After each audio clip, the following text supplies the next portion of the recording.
ერთიანი ეროვნული გამოცდა ფიზიკაში 2024 წელი ამოცანა ნომერი 8.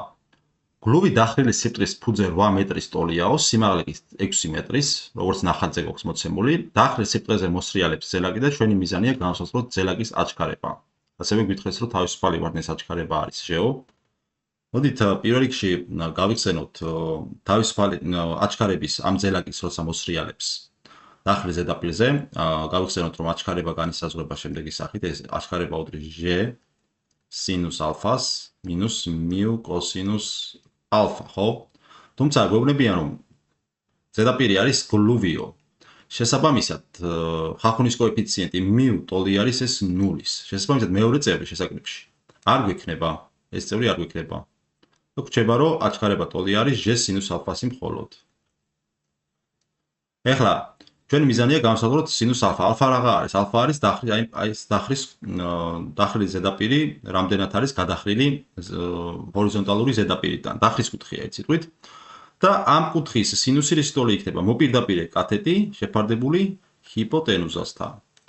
რადგანაც ეს მართკუთხა სამკუთხედი არის, ჰიპოტენუზა რა იქნება?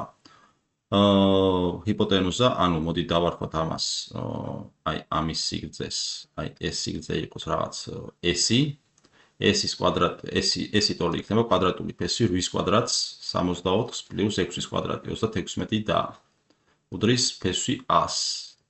ეს უდრის 100. 8 და 6 პითაგორას რიცხვებია და ასეც უნდა გამოგხსნოდა ეს უდრის 100. ან მოდი l-ი დავარქვათ პირობითად, l-ი. ანუ l-ი გამოგვივიდა სიგრძე თვითონ დახრილი ზედაპირის 10 მეტრი არის, 10 მეტრი არის. შესაბამისად, რა გამოგდის სინუს ალფა? ტოლი გამოგდის მოპირდაპირე კათეტი 6 შეფარდებული ჰიპოტენუზასთან 10-თან. ეს კიდე არის 0.6.